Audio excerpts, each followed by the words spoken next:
আসসালামু আলাইকুম। সুপ্রিয় শিক্ষার্থী ভাই বোনেরা, আমাদের মধ্যে একটা কমন টপিক বা কমন বিষয় হলো যে আমরা পড়াশোনা করতে চাই কিন্তু করতে পারি না।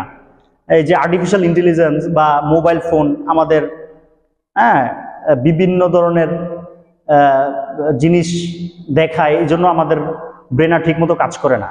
তো এখন এর জন্য কি করা যেতে পারে? তো আমরা তো ঘুমের মাধ্যমে পুরোপুরি একটা রিফ্রেশমেন্ট অর্জন করি, যদিও এখন আমরা কেউ ভালোভাবে ঘুমাইতে পারি না রাত্রে, কারণ রাত্র 12টা 1টা 2টা পর্যন্ত অনেকে মোবাইল ইউজ করে। তো মোবাইল ইউজ করাটা কত যে ক্ষতিকর এটা অলরেডি আমরা জানি। ইউটিউবে সার্চ দিলেই এর ভয়ঙ্কর অনেক তথ্য আমরা জানতে পারবো। তো কেউ যদি তার সফলতা অর্জন করতে চায় তাহলে সে মোবাইল বাদ দিয়ে দেবে এরকমটা বলবো না, কারণ মোবাইল আমি নিজেও ইউজ করি। মোবাইল খুবই একটা গুরুত্বপূর্ণ বিষয়, কারণ মোবাইলের মাধ্যমে আজকে আমরা কমিউনিকেশনটা খুব যথার্থভাবে করতে পারতেছি।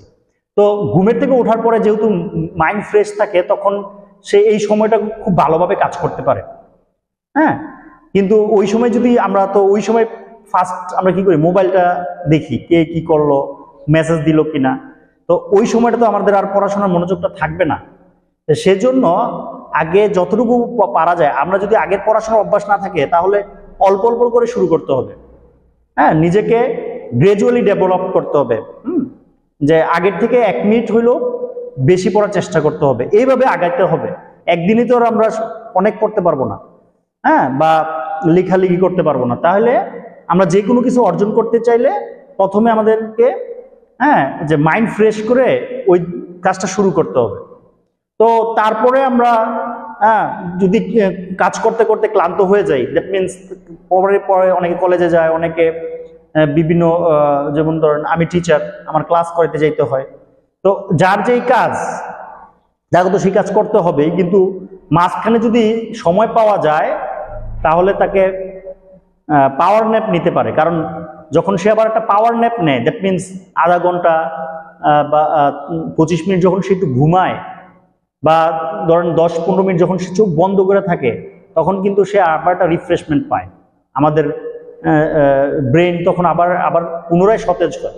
তো দ্যাট মিনস সে এইভাবে যদি একটু পর, আর যার একেবারেই মানে ফ্রি সময় শুধু পড়াশোনা করবে, আর অল্প কয়েকটা দিন আছে পরীক্ষার, তখন সে কিছু পড়বে আবার কিছু রেস্ট নেবে। এইভাবে যদি সে আগায় তাহলে কিন্তু সে তার পড়াশোনাটা অনেকটাই শেষ করতে পারবে। এবং যতটুকু পারা যায় যে ডিভাইস থেকে দূরে থাকলে ভালো হবে, কারণ এখন তো তোমার আর আমাদের মতো ডিভাইস ইউজ করার দরকার নেই। আমরা তো বিভিন্ন কমিউনিকেশন করার জন্য করি। এখন তো তোমার সামনে পরীক্ষার জন্য তোমার পরীক্ষার মতো করেই পড়তে হবে। তো যার যেরকম সামনে পরীক্ষা থাকলে পরীক্ষার মতো করে পড়তে হবে, আর যদি পরীক্ষা না থাকে তাহলে ওই যেভাবে যতটুকু পারা যায় পড়াশোনার মধ্যে থাকতে হবে। এবং রাত্রে যত তাড়াতাড়ি পারা যায় ঘুমায় যেতে হবে। যত আগে ঘুমাইতে পারবো, কারণ পরের দিন সকালে সে তাড়াতাড়ি সে ঘুমের থেকে উঠতে পারবে।